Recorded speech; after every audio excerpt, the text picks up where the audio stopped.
Baby Pills. On venait à peine d'être signé, grosso modo, et de dire ok, on va le faire, Captain Laserhawk, que genre une semaine après, il y a eu l'annonce de Cyberpunk Edge Runner par le studio Trigger qui est tombé. Et je peux te dire que bon, on s'est chié dessus. Tu nous mettais une olive, on faisait un litre d'huile.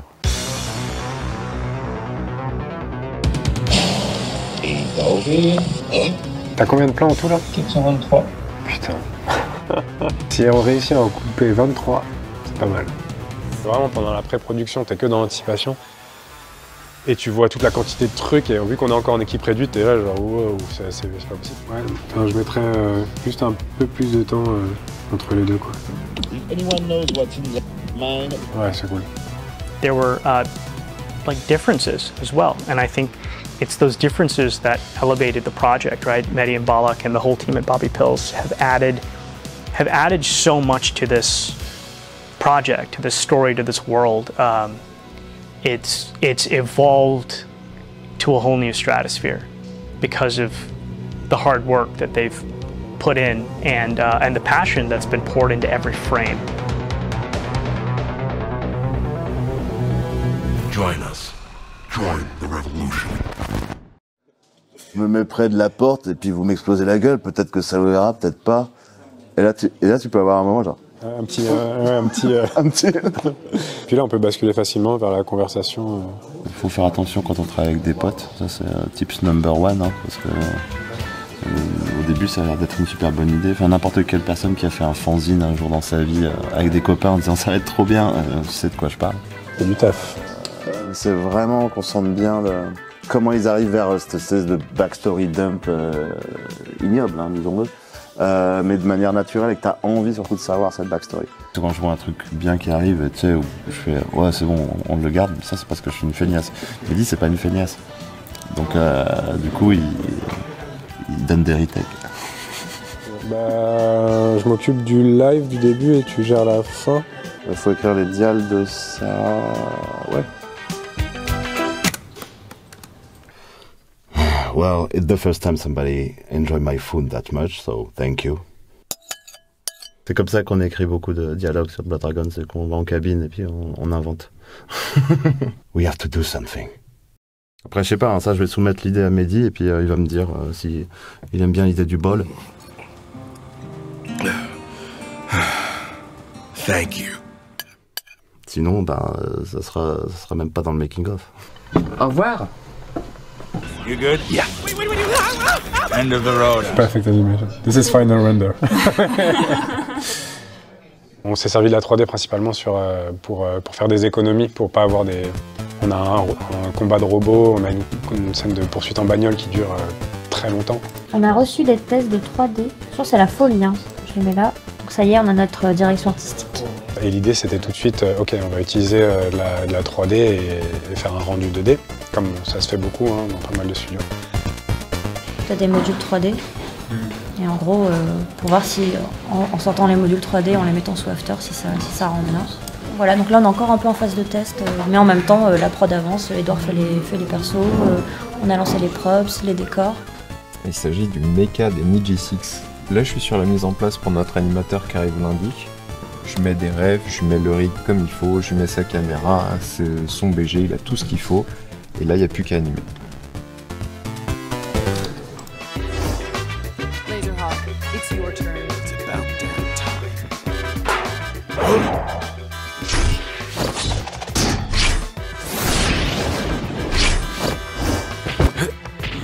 L'idée, c'était vraiment de faire quelque chose qui en met plein la vue en décor et pouvoir le faire le plus rapidement possible.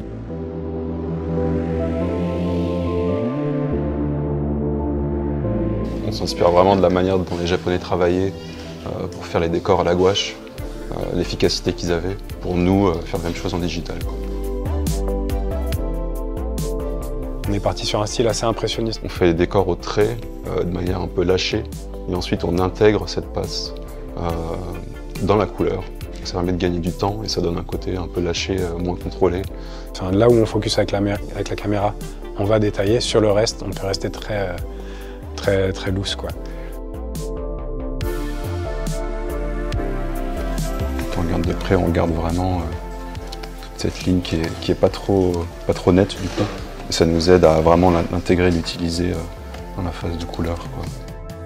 Donc bon, là sur un establishing, on est sur quelque chose où évidemment le sujet c'est le décor, mais dès que le sujet c'est plus le décor, on va vraiment essayer d'aller au plus vite et quitte à être jusqu'à un côté abstrait, quoi, tant que ça marche dans la continuité, quoi. Même ça nous plaît ce côté-là en fait, quoi.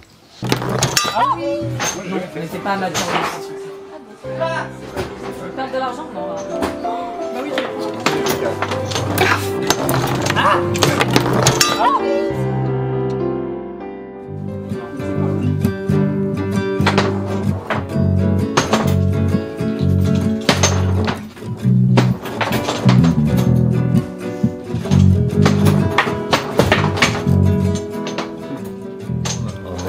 Sur la planche d'expression, donc où on essaie de trouver le maximum de raccourcis pour que les animateurs aient pas mal de repères et ne se perdent pas dans comment on dessine ce cochon. Enfin, par exemple, le 3/4 d'eau est complètement impossible en vrai. Cette implantation qui continue d'aller par là devrait en fait se retrouver dans l'autre sens, mais graphiquement c'est plus joli, donc on garde ça.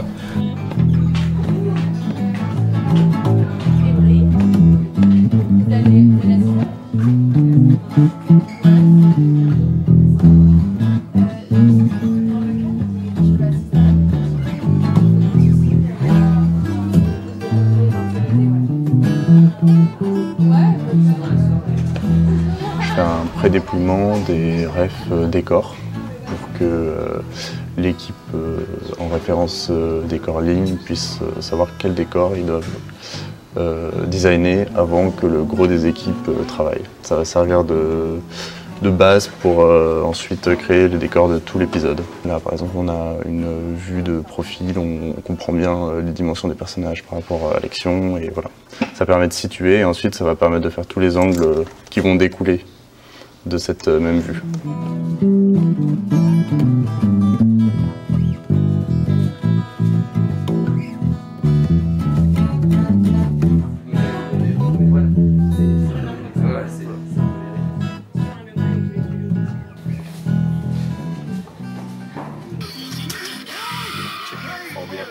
En vrai, tu sais, je me dis la séquence de l'attaque nucléaire avec Sarah. Complètement enlevé en fait. Ok. Bon, on peut évacuer cette option-là. Le principe, c'est que Tiffen, on la ferait repartir en BGRF. Bah si. Bah non, avec ce qu'ils disent. Ouais, c'est que là, en fait, Tiffen, elle est par là. Donc les semaines qu'elle fait pas, c'est à cette team-là que je la rajoute. Au lieu de faire 3 semaines, ils en font 4. Puisqu'ils rattrapent les 3 semaines qu'elle fait pas. Par contre, si on part sur ce qu'on a dit, on valide, ça veut dire que nous, vraiment fin avril, les gars, on a vraiment le bord de V1 106.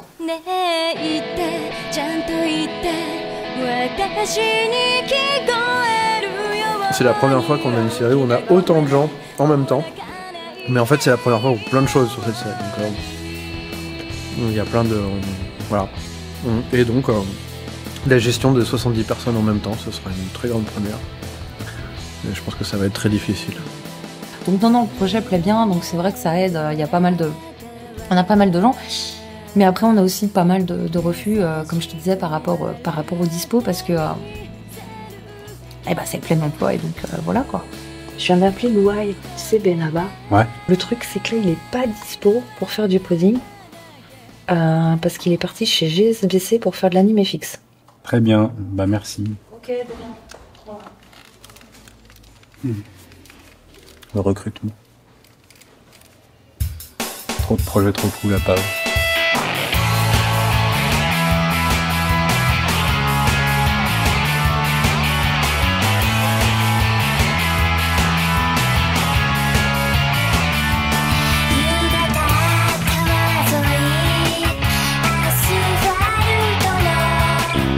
C'est le dernier épisode, il y a une grosse bagarre. Et en fait, on a été obligé de faire des modifications parce que les scripts à l'origine étaient très chers. Énormément de personnages, énormément de lieux. Donc on a choisi de un peu plus restreindre. Si on s'en rend pas, là, quoi, ça passe par la réécriture et du coup par le rebordage, le storyboard. Donc ouais, on a une très très chouette animation, on voit ça. De notre ami Fafatogora, c'est cool ça.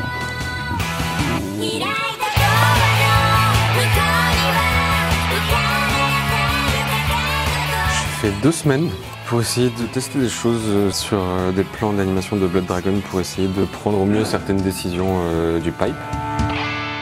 J'ai animé ce plan où le personnage donne un coup de poing dans l'écran du siège arrière du taxi. Et puis c'était surtout pour voir, moi à mon poste, s'il y avait des choses qui me paraissaient pas claires, si je rencontrais des difficultés, si... Voilà, disons que c'est mieux, s'il y a des choses à repenser, c'est mieux de les repenser avant vraiment que la prod démarre. Je vais vous expliquer juste une petite chose très importante. Donc cette série est très exigeante techniquement, artistiquement. Vous l'avez certainement vu déjà à travers soit le test, soit les images qu'on a pu vous partager. Donc en fait le truc c'est que dans le recrutement on a eu de sérieux soucis pour trouver toutes les personnes qu'il nous fallait au layout posing. L'esprit de la série c'est vraiment des posings forts. Ils ont essayé d'être intelligents sur les boards pour avoir des animes économiques mais qui donnent l'impression d'être très dynamiques. Il y aura quand même des plans Sakuga, il y aura quand même des plans qui vont être intéressants à faire évidemment. Nous c'est la première fois qu'on fait une série aussi volumineuse et aussi ambitieuse, donc forcément on apprend de nos erreurs, il y a pas mal de choses qui se passent pas comme prévu, ce qui arrive souvent dans une prod. Mais du coup, plus j'ai d'infos, mieux c'est, pour justement essayer d'anticiper tous les problèmes qui peuvent arriver, de résoudre des soucis. Plus j'en sais, mieux c'est évidemment. Puis après, les équipes arrivent, et bon, il y a le temps qu'elles se mettent en place, etc. Mais à partir du moment où quelque chose commence à rouler, une production en route, c'est assez impressionnant quand même. Il y a un truc où ça tombe, quoi. Où les BG tombent, les animes tombent, les FX, les premiers plans compo, etc. Et tu fais OK. Et aussi, il y a 2 semaines, on a accueilli Oscar Cotte, qui vient de commencer au FX. J'ai déjà fait quelques épisodes là. Et c'est un métier qui est très cool, pas si facile que ça. Faut répondre aux attentes du réal assez rapidement, avec de l'expérience, avec aussi beaucoup d'assurance. Mais c'est très très agréable. FX, c'est tout ce qui est liquide, fumée, feu. Il y a des éclairs, non, c'est vraiment chouette. Et puis Mehdi est hyper cool aussi, il est avide de propositions et donc du coup ça donne lieu à de très belles choses grâce à cette collaboration. Et du coup ouais, c'est fascinant, enfin moi c'est la première fois que je bosse vraiment avec un vrai FX-man quoi, et j'adore. Moi l'idée c'est que les zones violettes, la maison, c'est un repère pour toi pour pouvoir faire ton mouvement dedans. Tout ton truc noir, même les speedlines, je les mettrais dans une couleur plus claire. Je vois que la seule couleur noire, ce serait l'anime au trait. D'accord, ok. Et même les speedlines, etc., faut que ce soit en clair parce que ça va être du balayage d'électricité, de ça. Ouais, ok. J'ai un style que j'apprécie, qui est celui de l'école japonaise. Donc des formes très sharp, des trucs très pointus, des formes très dynamiques. On essaye de faire à l'économie aussi pour que ça nous prenne pas trop de temps. Donc je pense que c'était le meilleur truc à adopter, ouais. Les gens découvrent le projet, apprennent à connaître aussi ce que j'ai en tête, parce que évidemment, j'ai pas animé avant des plans ni rien. Et du coup, je dois juste tout expliquer sans les mains. On a que 6 épisodes, et du coup, en fait, c'est une série, mais finalement, c'est plutôt un long métrage coupé en 6. Il n'y a pas vraiment de réhute, même si on essaye d'en faire en anime, mais ça n'a pas été pensé comme une sitcom ou autre. Et du coup, ouais, ils se sont lâchés, ils ont fait des plans de ouf, quoi, vraiment trop beaux et tout. Et hyper intervallés, avec des lip syncs, etc.